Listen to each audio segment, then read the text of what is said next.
বেতাল পঞ্চবিংশতি, লেখক ঈশ্বরচন্দ্র বিদ্যাসাগর। চতুর্থ পর্ব, চতুর্থ উপাখ্যান। বেতাল কহিল, মহারাজ, ভোগবতী নগরীতে অনঙ্গ সেন নামে অতি প্রসিদ্ধ মহিপাল ছিলেন। চূড়ামণি নামে সর্বগুণাকার সুখপক্ষী সর্বকাল তাহার সন্নিহিত থাকিত। একদিন রাজা কথা প্রসঙ্গে চূড়ামণিকে জিজ্ঞাসিলেন, সুখ, তুমি কি কি জানো? সে কহিল, মহারাজ, আমি ভূত, ভবিষ্যৎ, বর্তমান, কালত্রয়ের বৃত্তান্ত জানি। তখন রাজা কহিলেন, যদি তুমি ত্রিকালজ্ঞ হও, বলো কোন স্থানে আমার উপযুক্ত রমণী আছে। চূড়ামণি নিবেদন করিল, মহারাজ, মগধ দেশের অধিপতি রাজা বীরসেনের চন্দ্রাবতী নামে এক কন্যা আছে। সে পরম সুন্দরী ও অতিশয় গুণশালিনী, তাহার সহিত মহারাজের বিবাহ হইবেক। রাজা অনঙ্গসেনা শুকের সর্বজ্ঞাতা পরীক্ষার্থে চন্দ্রকান্ত নামক সুপ্রসিদ্ধ দৈবজ্ঞকে ডাকাইয়া জিজ্ঞাসিলেন, মহাশয়, আপনি গণনা দ্বারা নির্ধারিত করিয়া বলুন কোন কামিনীর সহিত আমার বিবাহ হইবেক।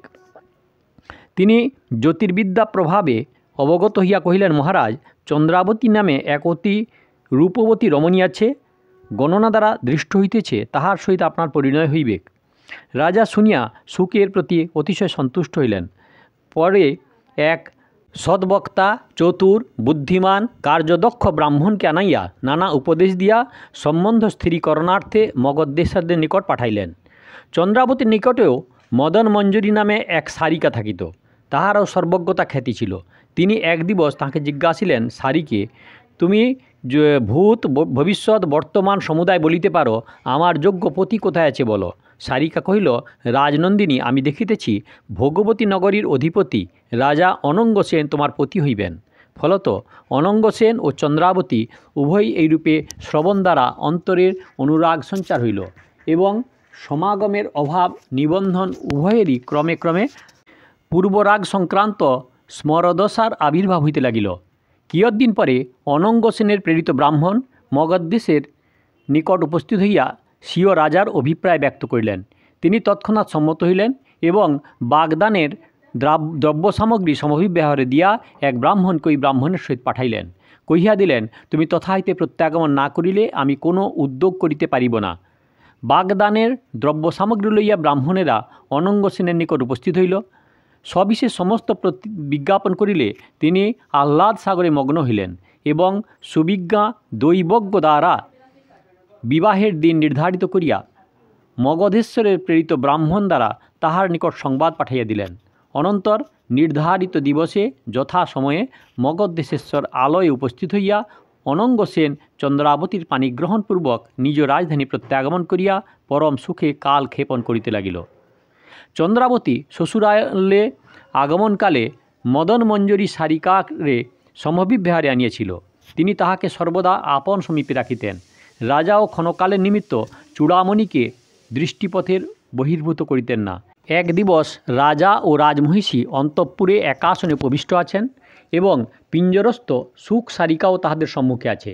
সেই সময়ে রাজা রাজ্ঞীকে জিজ্ঞাসা করিলেন, দেখো, একাকী থাকিলে অতি কষ্টে কালযাপন হয়, অতএব আমার অভিলাষ সুখের সহিত তোমার সারিকার বিবাহ দিয়া উভয়কে এক পিঞ্জরে রাখি, তাহা হইলে উহারা আনন্দে কালহরণ করিতে পারিবে।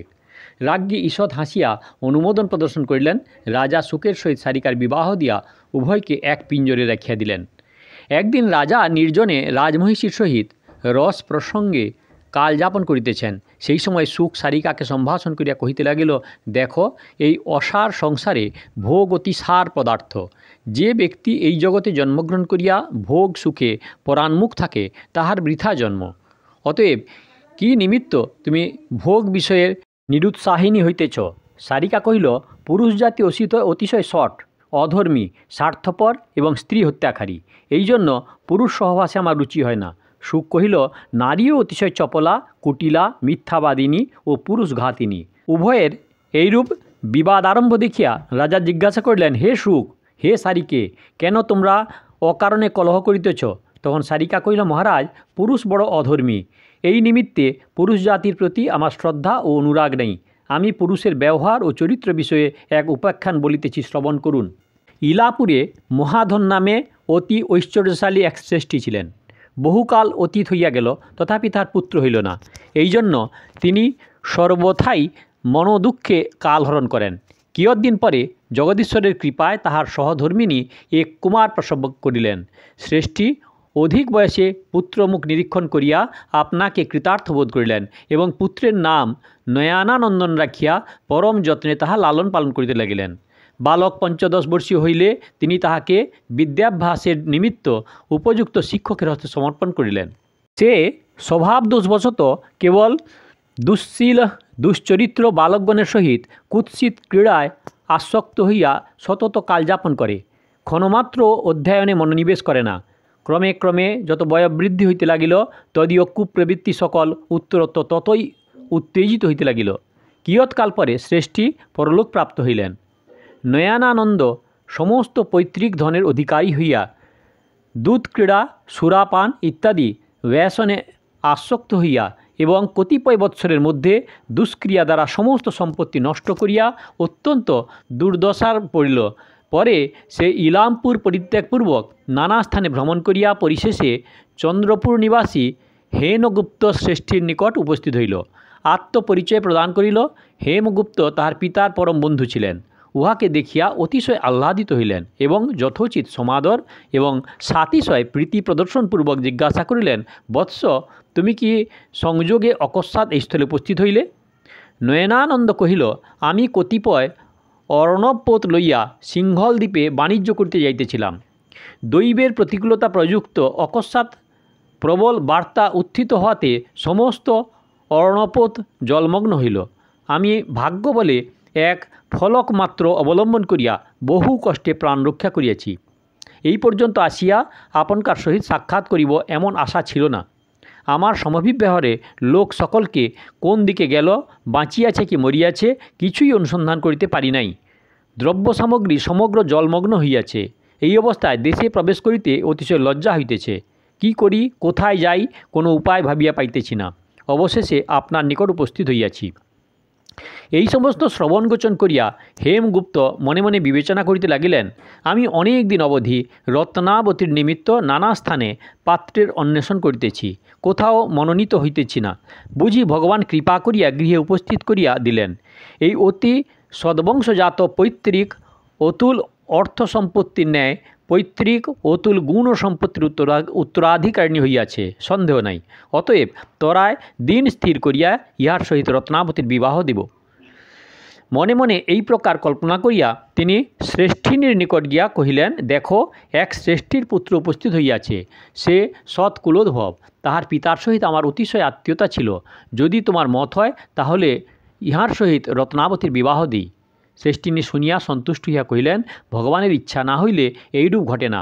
বিনা চেষ্টায় মনস্কাম সিদ্ধ হয় ভাগ্যের কথা। অতএব বিলম্বের প্রয়োজন নাই। দিন স্থির করিয়া তরায় শুভকর্ম সম্পন্ন করো। শ্রেষ্ঠী স্বীয় সহধর্মিণীর অভিপ্রায় বুঝিয়া মহাধনানন্দের নিকট গিয়া আপন অভিপ্রায় ব্যক্ত করিলেন। সে তৎক্ষণাৎ সম্মত হইল। তখন তিনি শুভ দিন ও শুভ লগ্ন নির্ধারিত করিয়া মহাসমারোহে কন্যার বিবাহ দিলেন। বর ও কন্যা পরম কৌতুকে কালযাপন করিতে লাগিল। কিয়ৎদিন পরে নয়নানন্দ মনোমধ্যে কোনো অসৎ অভিসন্ধি করিয়া আপন পত্নীকে বলিল, দেখো, অনেক দিন হইল আমি স্বদেশে যাই নাই এবং বন্ধুবর্গেরও কোনো সংবাদ পাই নাই। তাহাতে অন্তঃকরণে কি পর্যন্ত উৎকণ্ঠা জন্মিয়াছে বলিতে পারি না।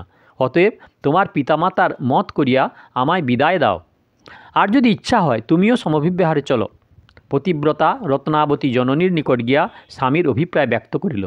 শ্রেষ্ঠিনী স্বামীর সন্নিধানে গিয়া কহিলেন, তোমার জামাতা গৃহে যাইতে উদ্যত হইয়াছেন। শ্রেষ্ঠী শুনিয়া ঈষৎ হাসিয়া কহিলেন, সেজন্য ভাবনা কি, বিদায় করিয়া দিতেছি। তুমি কি জানো না, জন, জামাই, ভগিনেয় এ তিন কোনো কালে আপন হয় না ও তাদের উপর বল প্রয়োগ চলে না। জামাতা যাহাতে সন্তুষ্ট থাকেন তাহাতে সর্বাংশে কর্তব্য। তাহাকে বলো, ভালো দিন দেখিয়া বিদায় করিয়া দিতেছি। অনন্তর শ্রেষ্ঠী আপন তনয়াকে হাসি মুখে জিজ্ঞাসিলেন, বৎসে, তোমার অভিপ্রায় কি? শ্বশুরালয়ে যাইবে না পিত্রালয়ে থাকিবে? রত্নাবতী কিয়ৎক্ষণ লজ্জায় নম্রমুখী ও নিরুত্তরা হইয়া রহিল। অনন্তর কার্যান্তর ব্যাপে দেশে তথা হইতে অপসৃত হইয়া স্বামীর নিকটে গিয়া কহিল, দেখো, পিতামাতা সম্মত হইয়াছেন। কহিলেন, তুমি যাহাতে সন্তুষ্ট হও তাহাই করিবেন। অতএব তোমায় এই অনুরোধ করিতেছি, কোনো কারণে আমায় ছাড়িয়া যাইও না। আমি তোমার অদর্শনে প্রাণ ধারণ করিতে পারিব না। পরিশেষে শ্রেষ্ঠী জামাতাকে অনেকবিধ দ্রব্য সামগ্রী ও প্রচুর অর্থ দিয়া মহাসমাদরপূর্বক বিদায় করিলেন এবং কন্যাকেও মহামূল্য অলঙ্কারসমূহে ভূষিত করিয়া তাহার সমভিব্যাহারিণী করিয়া দিলেন। নয়নানন্দ নিরতিশয় আনন্দিত হইয়া শ্বশ্রু ও শ্বশুরের চরণবন্দনাপূর্বক পত্নীর সহিত প্রস্থান করিল। নয়নানন্দ এক নিবিড় জঙ্গলে উপস্থিত হইল। শ্রেষ্ঠী কন্যাকে কহিল, দেখো, এই অরণ্যে অতিশয় দস্যু ভয় আছে। শিবিকায় আরোহণ ও অঙ্গে অলঙ্কার ধারণ করিয়া যাওয়া উচিত নহে। অলঙ্কারগুলি খুলিয়া আমার হস্তে দাও, আমি বস্ত্রাবৃত করিয়া রাখি। নগর নিকটবর্তী হইলে পুনরায় পড়িবে। আর বাহকেরাও শিবিকা লইয়া এই স্থানে হইতে ফিরিয়া যাও। কেবল আমরা দুইজনে দরিদ্র বেশে গমন করি, তাহা হইলে নিরুপদ্রবে যাইতে পারিব।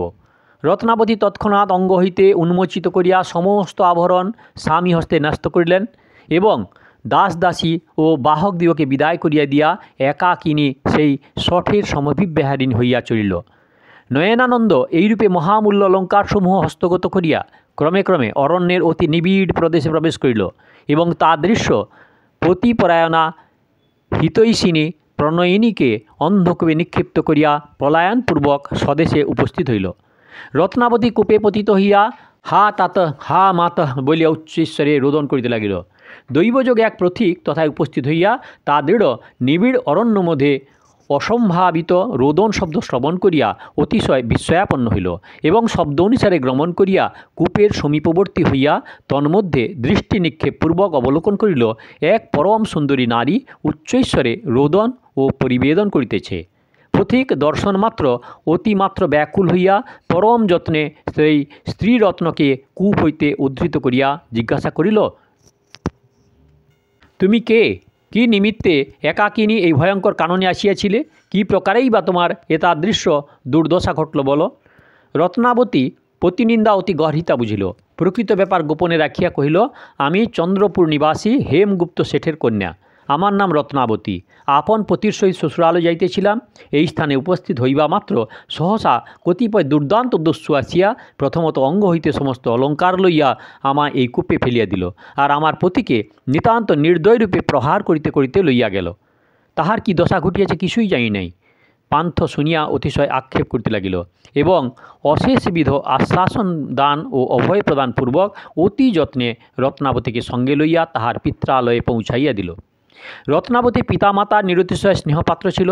তাহারা তাহার তাদৃশ অসম্ভাবিত দুরবস্থা দর্শনে নিতান্ত বিস্ময়াপন্ন ও একান্ত শোকাক্রান্ত হইয়া গলদস্রু লোচনে আকুল বচনে জিজ্ঞাসিলে, বৎসে, কিরূপে তোমার এইরূপ দুর্দশা ঘটিল বলো। সে কহিল, এক অরণ্যে অকস্মাৎ চারিদিক হইতে অস্ত্রধারী পুরুষেরা আসিয়া বলপূর্বক আমার অঙ্গ হইতে সমুদায় অলঙ্কার খুলিয়া লইল এবং তাহাকে যত সম্পত্তি দিয়া বিদায় করিয়াছিলে সে সমুদায় কাড়িয়া লইল। অনন্তর আমাকে এক অন্ধকূপে ফেলিয়া দিয়া তাহার পৃষ্ঠে নিতান্ত নিষ্ঠুররূপে ষষ্ঠী প্রহার করিতে লাগিল। আর কোথায় কি লুকাইয়া রেখেছিল বাহির করিয়া দে। তখন তিনি নিতান্ত কাতর স্বরে অনেক বিনয় করিয়া বলিলেন, আমাদের নিকট যাহা ছিল সমস্ত তোমাদের হস্তগত করিয়াছি, আর কিছুমাত্র নেই। তোমাদের প্রহারে প্রাণ ওষ্ঠাগত হইতেছে, চরণ ধরিতেছি ও কৃতাঞ্জলি হইয়া ভিক্ষা করিতেছি, আমায় ছাড়িয়া দাও। তিনি বারংবার এই প্রকার কাতরোক্তি প্রকার করিতে লাগিলেন। নির্দয় দস্যুরা তথাপি তাহাকে রজ্জুবদ্ধ করিয়া লইয়া গেল। তৎপরে ছাড়িয়া দিল কি মারিয়া ফেলিল কিছুই জানিতে পারি নাই। তখন তার পিতা কহিল, বৎস, তুমি উৎকণ্ঠিত হইও না। আমার অন্তঃকরণে লইতেছে তোমার পতি জীবিত আছেন। চোরেরা অর্থপিশাচ, অর্থ হস্তগত হইলে আর অকারণে প্রাণ নষ্ট করে না। এইরূপে অশেষবিধ আশ্বাস ও প্রবোধ দিয়া তার পিতা অবিলম্বে আর এক প্রস্থ অলঙ্কার প্রস্তুত করিয়া দিলেন। এদিকে নয়নানন্দ আপন আলয় উপস্থিত হইয়া অলঙ্কার বিক্রয় দ্বারা অর্থ সংগ্রহ করিয়া দিবারাত্র দূত ক্রীড়া, সুরাপান প্রভৃতি দ্বারা কালক্ষেপ করিতে লাগিল এবং কিয়ৎদিনের মধ্যেই পুনরায় নিঃস্বভাবাপন্ন ও অন্ন বস্ত্রবিহীন হইয়া মনে মনে বিবেচনা করিল, আমি যে কুব্যবহার করিয়াছি তাহা শ্বশুরালয়ে কোনো প্রকারই প্রকাশ পায় নাই। অতএব একটা ছল করিয়া তথায় উপস্থিত হই। পরে 2-4 দিন অবস্থিত করিয়া সুযোগক্রমে কিছু হস্তাগত করিয়া পলাইয়া আসিব। মনে মনে এই দুষ্ট অভিসন্ধি করিয়া সে শ্বশুরালয় গমন করিল এবং বাটিতে প্রবেশ করিবা মাত্র সর্বাগ্রে স্বীয় পত্নী রত্নাবতীর দৃষ্টিপথে পতিত হইল। পতিপ্রাণা রত্নাবতী পতিকে সমাগত দেখিয়া অন্তঃকরণে চিন্তা করিল, পতি অতি দুরাচার হইলেও নারীর পরম গুরু, তাহাকে সন্তুষ্ট রাখিতে পারিলেই নারী ইহলোকে ও পরলোকে চরিতার্থতা প্রাপ্ত হয়। আর যে নারী কুমতি পরতন্ত্র হইয়া পরম গুরু স্বামীর কদাচিৎ কুব্যবহারকে অপরাধ গণ্য করিয়া তাহার প্রতি কোনো প্রকারে অশ্রদ্ধা ও অনাদর প্রদর্শন করে, সে আপন ঐহিক ও পারলৌকিক সকল সুখে জলাঞ্জলি দেয়। আর উনি কেবল ভ্রান্তিক্রমেই সেইরূপ ব্যবহার করিয়াছিলেন, সন্দেহ নাই। অতএব আমি সেই সামান্য দোষ ধরিয়া উহার চরণে অপরাধিনী হইব না। যাহাই হোক, উনি সবিশেষ না জানিয়াই এখানে আসিয়াছেন। আমায় দেখিতে পাইলে নিঃসন্দেহে পলায়ন করিবেন। অতএব অগ্রে উহার ভয় ভঞ্জন করিয়া দেওয়া উচিত। রত্নাবতী অন্তঃকরণে এই সকল আলোচনা করিয়া তরায় তাহার সম্মুখবর্তিনী হইয়া কহিল, নাথ, তুমি অন্তঃকরণে কোনো আশঙ্কা করিও না। আমি পিতামাতার নিকট কহিয়াছি, চোরেরা অলঙ্কার গ্রহণপূর্বক আমায় কূপে নিক্ষিপ্ত করিয়া তোমাকে বাঁধিয়া লইয়া গিয়াছে। অতএব সেই সকল কথা মনে করিয়া ভীত হইবার আবশ্যকতা নেই। আমার পিতামাতা তোমার নিমিত্ত অত্যন্ত উৎকণ্ঠিত আছেন। তোমায় দেখিলে যারপণ্যে আহ্লাদিত হইবেন। আর তোমার স্থানান্তরে যাইবার প্রয়োজন নেই, এই স্থানেই অবস্থিতি করো। আমি যাবজ্জীবন তোমায় চরণ সেবা করিব। এইরূপে তাহার ভয়ভঞ্জন করিয়া পরিশেষে রত্নাবতী কহিল, আমি পিতামাতার নিকট যেরূপ বলিয়াছি, তোমায় জিজ্ঞাসা করিলে তুমিও সেইরূপ বলিবে। এইরূপ উপদেশ দিয়া রত্নাবতী প্রস্থান করিলে পর সেই ধূর্ত তৎক্ষণাৎ শ্বশুরের নিকট গিয়া প্রণাম করিল। শ্রেষ্ঠী আলিঙ্গনপূর্বক আশীর্বাদ করিয়া অশ্রুপূর্ণ লোচনে গদগদ বচনে জামাতাকে সবিশেষ সমস্ত জিজ্ঞাসিতে লাগিলেন। নয়নানন্দ স্বীয় সধর্মিণীর উপদেশানুক্রমে সমস্ত বর্ণনা করিয়া পরিশেষে কহিল, মহাশয়, যেরূপ বিপদে পড়িয়াছিলাম তাহাতে প্রাণরক্ষার কোনো সম্ভাবনা ছিল না। কেবল জগদীশ্বরের কৃপায় ও আপনাদের চরণারবিন্দের অকৃত্রিম স্নেহ সম্বলিত আশীর্বাদের প্রভাবে এই যাত্রা কথচিৎ পরিত্রাণ পাইয়াছি। যন্ত্রণার পরিসীমা ছিল না, অধিক আর কি বলিব। শত্রুও যেন কখনো এরূপ বিপদে না পড়ে, ইহা কহিয়া যেন যথার্থই পূর্ব অবস্থায় স্মরণ হইল। সেইরূপ ভান করিয়া সে রোদন করিতে লাগিল। সবিশেষ সমস্ত শুনিয়া ও তাহার ভাব দেখিয়া হেমগুপ্তের অন্তঃকরণে অতিশয় অনুকম্পা জন্মিল। রজনী উপস্থিত হইল। প্রতিপ্রাণা রত্নাবতী স্বামী সমাগম সৌভাগ্যমদে মত্ত হইয়া তদীয় পূর্ববৎ নৃশংস আচরণ বিস্মরণপূর্বক তৎসহবাস সুখ সম্ভোগের অভিলাষে মনের উল্লাসে সর্বাঙ্গে সর্বপ্রকার অলঙ্কার পরিধান করিয়া শয়নাগারে প্রবেশ করিল। নয়নানন্দ কিয়ৎক্ষণ কৃত্রিম কৌতুকের পর নিদ্রাবেশ প্রকাশ করিতে লাগিল। তখন রত্নাবতী কহিল, আজ তুমি পথশ্রান্ত আছো, আর অধিকক্ষণ জাগরণে ক্লেশ সহ্য করিবার প্রয়োজন নেই, শয়ন করো, আমি চরণ সেবা করি। সে কহিল, তুমিও শয়ন করো, চরণ সেবা করিতে হইবেক না। অনন্তর উভয়ে শয়ন করিলে ধূর্ত শিরোমণি নয়নানন্দ অবিলম্বে কপট নিদ্রার আশ্রয় গ্রহণপূর্বক নাসিকাধ্বনি করিতে আরম্ভ করিল। রত্নাবতীও পতিকে নিদ্রাগত দেখিয়া অনতিবিলম্বে নিদ্রায় অচেতন হইল। তখন সেই অদ্ভুত দুরাত্মা অবসর বুঝিয়া গাত্রোত্থানপূর্বক আপন কোটিদেশ হইতে তীক্ষ্ণাধার ছুরি বহিষ্কৃত করিল এবং নিরুপম স্ত্রীরত্ন রত্নাবতীর কণ্ঠনালী ছেদনপূর্বক সমস্ত আভরণ লইয়া পলায়ন করিল। ইহা কহিয়া সারিকা কহিল, মহারাজ, যাহা বর্ণিত হইল সমস্ত স্বচক্ষে প্রত্যক্ষ করিয়াছি। তদবধি আমার পুরুষ জাতির উপর অত্যন্ত অশ্রদ্ধা ও অবিশ্বাস জন্মিয়াছে। প্রতিজ্ঞা করিয়াছি পুরুষের সহিত বাক্যালাপ করিব না এবং সাধ্যানুসারে পুরুষের সংসর্গ পরিত্যাগে যত্নবতী থাকিব। পুরুষেরা অতি ধূর্ত, অতি নৃশংস, অতি স্বার্থপর। মহারাজ, অধিকার কি বলিব। পুরুষ সহবাস সম্পর্ক গৃহে বাস অপেক্ষাও ভয়ানক। এই সম্বন্ধ কারণে আর আমার পুরুষের মুখাবলোকন করতে ইচ্ছা নাই। রাজা শুনিয়া ঈষৎ হাস্য করিয়া শুককে কহিলেন, আহে চূড়ামণি, তুমি স্ত্রী জাতির উপর কী নিমিত্তে এত বিরক্ত, তাহার সবিশেষ বর্ণনা করো। তখন শুক কহিল, মহারাজ, শ্রবণ করুন। কাঞ্চনপুর নগরে সাগর দত্ত নামে এক শ্রেষ্ঠী ছিলেন। তাহার শ্রীদত্ত নামে সুরূপ, সুশীল, শান্ত স্বভাব নামে এক পুত্র ছিল। অনঙ্গপুর নিবাসী সোমদত্ত শ্রেষ্ঠীর কন্যা জয়শ্রীর সহিত তার বিবাহ হয়। কিয়ৎদিন পরে শ্রীদত্ত বাণিজ্য কার্যে দেশান্তরে প্রস্থান করিল। জয়শ্রী আপন পিত্রালয়ে বাস করিতে লাগিল। দীর্ঘকাল অতীত হইল, তথাপি শ্রীদত্ত প্রত্যাগমন করিল না। একদিন জয়শ্রী আপন প্রিয় বয়স্যার নিকট কহিল, দেখো সখী, আমার যৌবন বৃথা হইল। আজ পর্যন্ত সংসারের সুখ কিছুমাত্র জানিতে পারিলাম না। বলিতে কি এইরূপে একাকিনী কালহরণ করা কঠিন হইয়া উঠিয়াছে। তুমি কোনো উপায় স্থির করো। তখন সখী কহিল, প্রিয় সখী, ধৈর্য ধরো, ভগবানের ইচ্ছা হয় তো অবিলম্বে তোমার প্রিয় সমাগম হইবেক। জয়শ্রী ইচ্ছানুরূপ উত্তর না পাইয়া অসন্তোষ প্রকাশ করিল এবং তৎক্ষণাৎ তথাহিত অপসৃত হইয়া গবাক্ষদ্বার দিয়া রাজপথ নিরীক্ষণ করিতে লাগিল।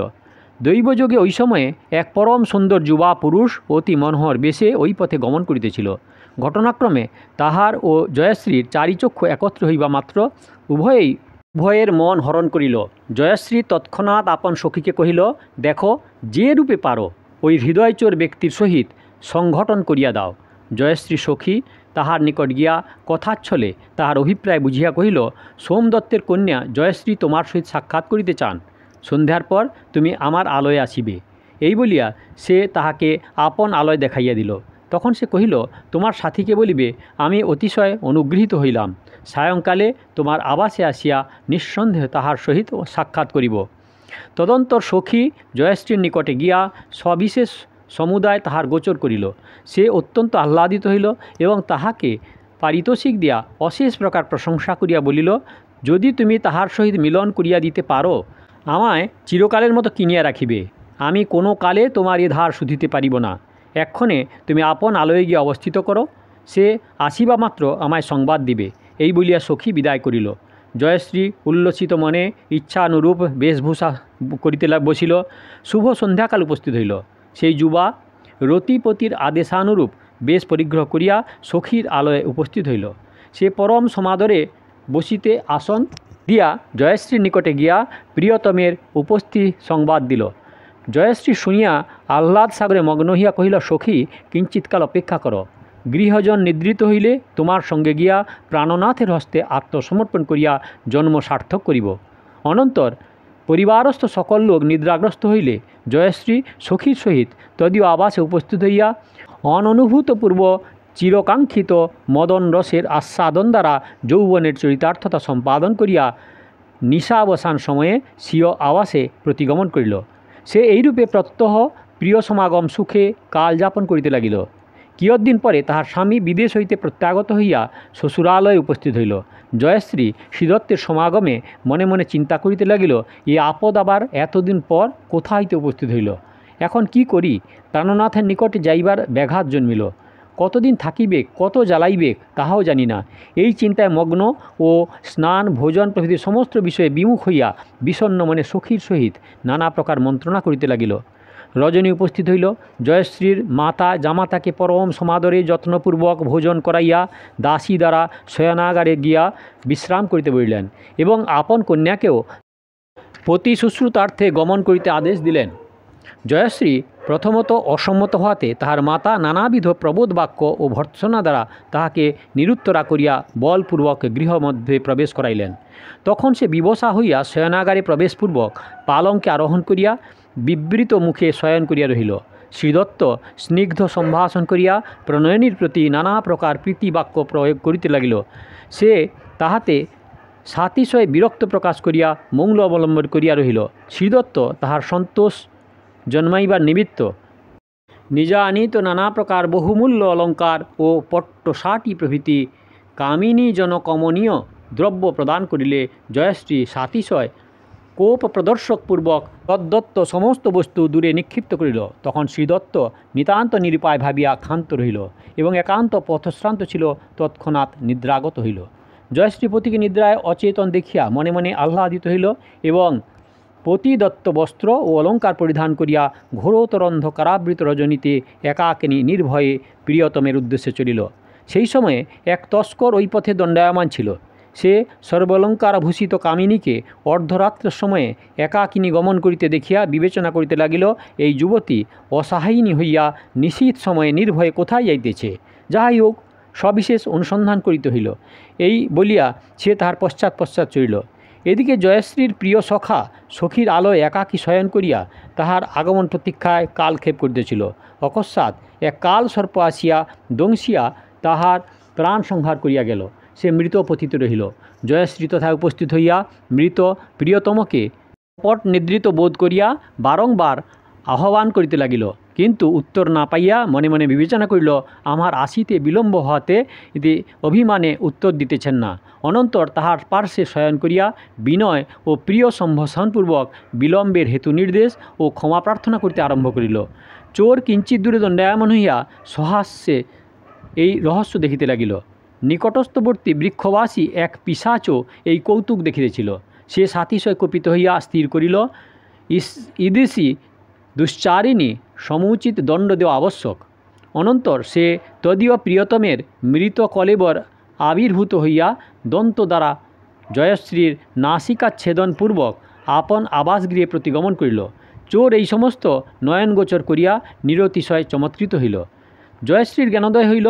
তখন সে প্রিয়তমকে মৃত স্থির করিয়া সখীর নিকটে গিয়া পূর্বাপর সমস্ত ব্যাপার তাহার গোচর করিয়া তাহা কহিল, সখী, আমি এই বিষম বিপদে পড়িয়াছি, কি উপায় করি বলো।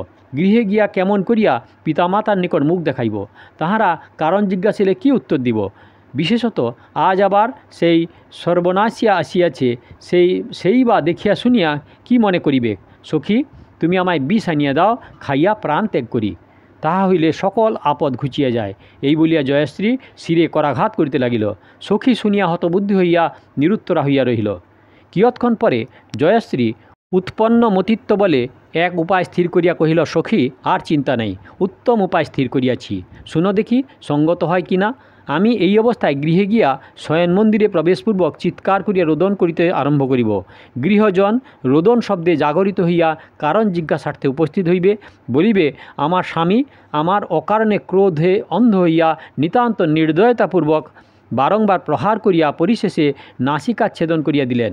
সখী কহিল, উত্তম যুক্তি হইয়াছে, ইহাতে সকল দিক রক্ষা পাইবে, অতএব অবিলম্বে গৃহে গিয়া এইরূপ করো। জয়শ্রী সত্তর গৃহে গিয়া শয়নাগারে প্রবেশপূর্বক উচ্চৈশ্বর রোদন করিতে লাগিল। গৃহজন ক্রন্দনধ্বনি শ্রবণে ব্যাকুল হইয়া জয়শ্রীর শয়নগৃহে প্রবেশ করিয়া দেখিল, তাহার নাসিকা নাই, সমস্ত গাত্র ও বস্ত্র শোণিতে অভিষিক্ত হইয়াছে এবং সে নিজে ভূতলে পতিত হইয়া রোদন করিতেছে। অতঃপর তাহার ব্যগ্রতা প্রদর্শন পুরঃসর বারংবার হেতু জিজ্ঞাসা করাতে জয়শ্রী আপন স্বামীর দিকে অঙ্গুলি প্রয়োগ করিয়া কহিল, এই দুর্বৃত্ত দস্যু আমার এই দুর্দশা করিয়াছে। তখন সমস্ত পরিবার এক বাক্য হইয়া শ্রীদত্তের অশেষ প্রকার তিরস্কার আরম্ভ করিল। সুশীল শ্রীদত্ত পূর্বাপর কিছুই জানে না। অকস্মাৎ এতাদৃশ্য ভয়ঙ্কর কাণ্ড দর্শনে ও নানা প্রকার তিরস্কার বাক্য শ্রবণে বিস্ময়াপন্ন হইয়া মনে মনে বিবেচনা করিতে লাগিল, আমি সবিশেষ না জানিয়া শ্বশুরালয়ে আসিয়া যার পণ্যায় অবিবেচনার কর্ম করিয়াছি, ইহাকে অতি দুশ্চরিত্রতা দেখিতেছি। প্রথমত, শত শত চটু বচনেও যে ব্যক্তি আলাপ করে নাই, সেই এক্ষণে অনায়াসে মুক্তকণ্ঠে মিথ্যা অপবাদ দিতেছে। এই নিমিত্তই নীতিজ্ঞেরা কহিয়াছেন, মানুষের কথা দূরে থাকুক, দেবতারাও স্ত্রীলোকের চরিত্র ও পুরুষের ভাগ্যের কথা বুঝিতে পারে না। জানি না পরিশেষে কি বিপদ ঘটিবে। এইরূপ নানাবিধ চিন্তায় মগ্ন হইয়া মৌন অবলম্বনপূর্বক সে অধোবতন হইয়া রহিল। পরদিন প্রভাত হইবা মাত্র জয়শ্রীর পিতা রাজদ্বারে সংবাদ দিয়া জামাতাকে বিচারালয়ে নীত করিল। প্রাড়ীবাক বাদী ও প্রতিবাদী উভয় পক্ষকে পরস্পর সম্মুখবর্তী করিয়া প্রথমত জয়শ্রীকে জিজ্ঞাসা করিলে, কে তোমার এই দুর্দশা করিয়াছে বল, আমি সেই দুরাচারের যথোচিত দণ্ড বিধান করিতেছি। জয়শ্রী প্রতি দৃষ্টিপাত করিয়া কহিল, ধর্মাবতার, ইনি আমার স্বামী, ইহা হইতে আমার এই দুর্দশা ঘটিয়াছে। অনন্তর প্রাড়ীবাক শ্রীদত্তকে জিজ্ঞাসা করিলেন, তুমি কি নিমিত্ত এমন দুষ্কর্ম করিলে? সে কহিল, ধর্মাবতার, আমি এই বিষয়ে ভালো মন্দ কিছুই জানি না, ইহাতে আপনার বিচারে যেরূপ ব্যবস্থা হয় করুন। এই বলিয়া কৃতাঞ্জলি হইয়া বিষণ্ণ বদনে দণ্ডায়মান রহিল। প্রাড়ীবাক বাদী ও প্রতিবাদীর বাক্য শ্রবণে সকল বিষয়ে সবিশেষ পর্যালোচনা করিয়া ঘাতক দিকে ডাকাইয়া শ্রীদত্তকে শুলাইতে আদেশ করিলেন। চোর কিঞ্চিত দূরে দণ্ডায়মান হইয়া পূর্বাপর সমস্ত ব্যাপার সবিশেষ সতর্কতাপূর্বক দেখিতেছিল। সে অকারণে এক ব্যক্তির প্রাণ বিনাশের উপক্রম দেখিয়া প্রাড়ীবাকের সম্মুখবর্তী হইয়া নিবেদন করিল, মহাশয়, সবিশেষ অনুসন্ধান না করিয়া বিনা অপরাধে আপনি এই ব্যক্তির প্রাণদণ্ড করিতেছেন। আপনি ধর্মাবতার, যথার্থ বিচার করুন, ব্যভিচারিণীর বাক্যে বিশ্বাস করিবেন না। প্রাড়ীবাক চকিত হইয়া কহিলেন এবং চোরের বাক্য শুনিয়া বারংবার জিজ্ঞাসা ও তথ্যানুসন্ধানপূর্বক সবিশেষ অবগত হইলেন। তদীয় আদেশ অনুসারে জয়শ্রীর মৃত পতিত উপপতির রক্তমাখা হইতে তদীয় ছিন্ন নাসিকা আনিত হইল। তখন তিনি নিরতিশয় বিস্ময়াপন্ন হইয়া চোরকে যথার্থবাদী ও শ্রীদত্তকে নিরপরাধ স্থির করিয়া যথোচিত পারিতোষিক প্রদানপূর্বক উভয়কে বিদায় করিলেন এবং জয়শ্রীর মস্তক মুণ্ডন ও তাহাকে তক্রসেচন তৎপরে তাহাকে গন্ধর্বে আরোহণ ও নগরে পরিভ্রমণ করাইয়া দেশ হইতে বহিষ্কৃত করিলেন। এইরূপে আখ্যায়িকা সমাপন করিয়া চূড়ামণি কহিল, মহারাজ, নারী ঈদৃশ প্রশংসনীয় গুণে পরিপূর্ণা হন। উপক্রান্ত উপাখ্যান সমাপ্ত করিয়া বেতাল জিজ্ঞাসিল, মহারাজ, জয়শ্রী ও নয়নানন্দ এই উভয়ের মধ্যে কোন ব্যক্তি অধিক দুরাচার? রাজা কহিল, আমার মতে দুই সমান। ইহা শুনিয়া বেতাল ইত্যাদি। এ হলো বেতাল পঞ্চবিংশতির চতুর্থ পর্ব। দয়া করে সাবস্ক্রাইব করবেন, লাইক করবেন, শেয়ার করবেন। আর শুরুর থেকে দেখতে হলে এই ভিডিও কাকন বাসুতে ক্লিক করে ভিডিও দেখুন আর আগের ভিডিওর জন্য দয়া করে অপেক্ষা করুন।